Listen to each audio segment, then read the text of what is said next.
How'd it go, Doctor? Better than expected. Before the creature expired, I was able to extract some new information from it. You're saying that thing spoke to you? Not precisely, but when you have access to a creature's brain, certain patterns can be discerned, recent images and thoughts. And what exactly was our late friend thinking about? This particular image appeared in the creature's thought patterns several times throughout the procedure. We've already met that thing, Doctor. This is hardly the kind of breakthrough we were... And there was a neural link in the creature's mind between this image and this one. That's the thing that pulled a disappearing act when we shot down our first UFO. And let me guess, you want to poke around in its head too. It is the next piece of the puzzle. And this time, instead of shooting it, I suggest we try to capture it alive.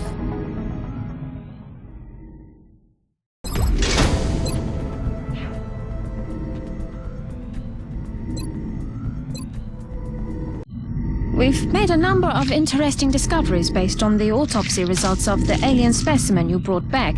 The research team is now referring to this particular variation as a sectoid, based on the unusual structure of its internal organs, which we believe to be the product of genetic manipulation. As we've seen in the field, this species also seems to harbor some sort of telepathic ability.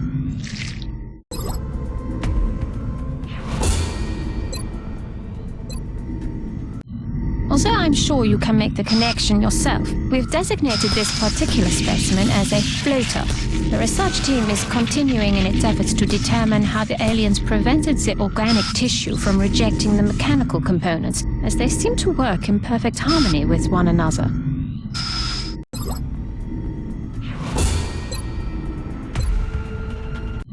The tall one has, up until this point, been unofficially referred to as the Thin Man. Initial testing has revealed a concerted effort by the aliens to modify this specimen's genetic structure in such a way as to make it appear human. However, on closer inspection, they seem to have had some trouble concealing the eyes, which appear to be reptilian in nature.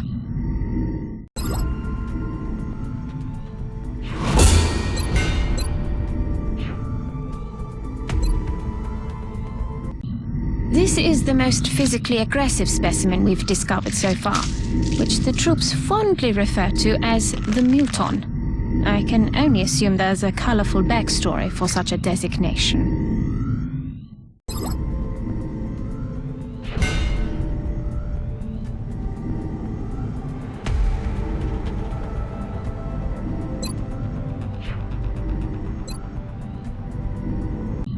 Based on what we've seen in the field so far, including several grotesque examples of trauma resulting from the emergence of its young, we've taken to calling this specimen a chrysalid.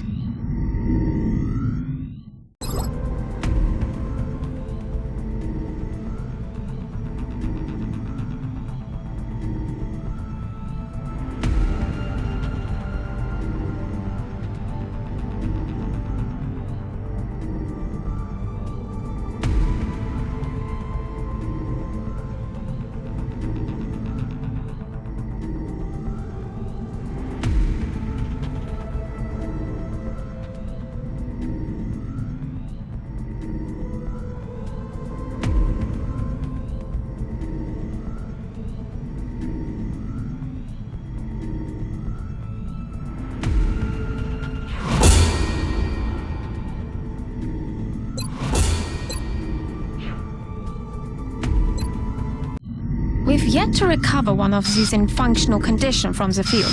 The men seem to enjoy using them for target practice.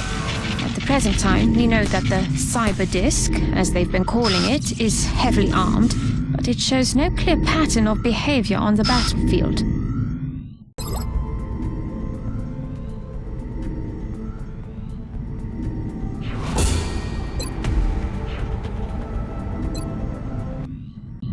The men are calling this beast the Berserker, although it shares the same structure as the Muton.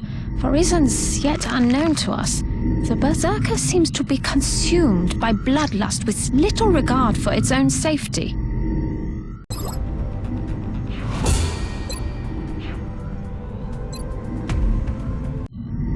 another variation on a previously identified specimen. This is the heavy floater. As you can see, the aliens have made substantial improvements to the armor and weapons systems available, while removing some of its exposed vulnerabilities. An extremely dangerous combatant.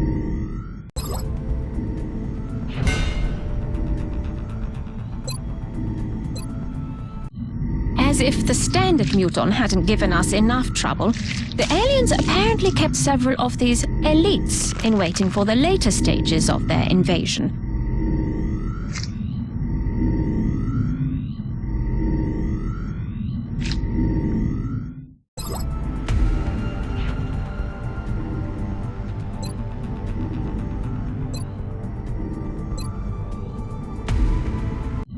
This unit appears to be a drone, which is similar to the military drones we are familiar with. This particular example seems to have the ability to repair damaged equipment.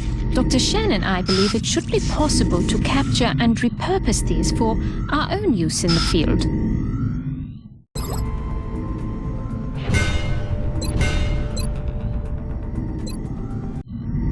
We were only able to recover the suit's central core, although the pilot's corpse also survived intact. The armor itself is quite interesting. The design is highly responsive while still providing extraordinary strength.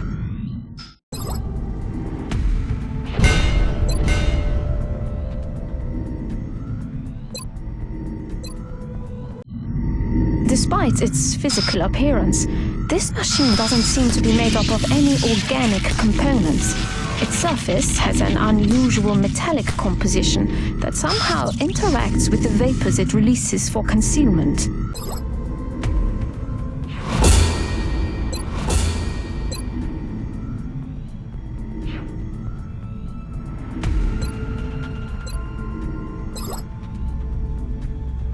In times of war, there's always a leader, a general, someone giving the orders.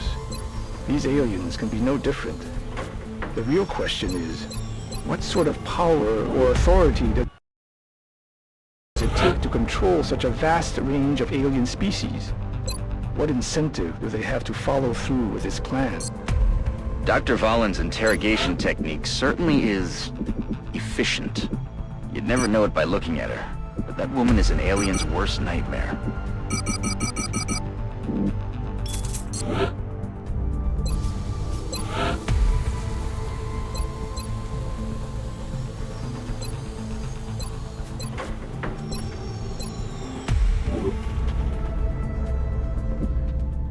Commander, our satellite is prepped and standing by for launch. We are ready to deploy it on your orders.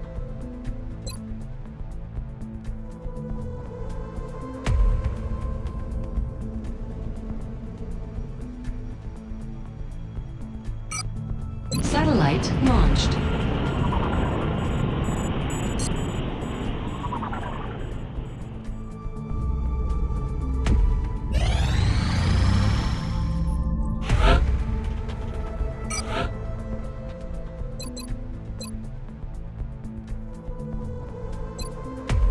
XCOM operative deployed against Exalt position in Mexico.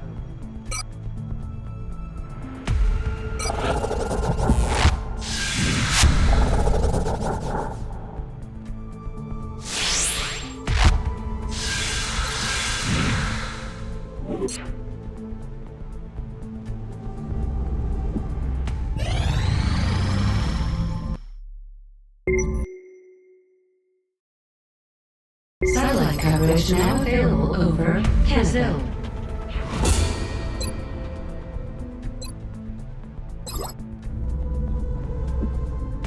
Contact detected.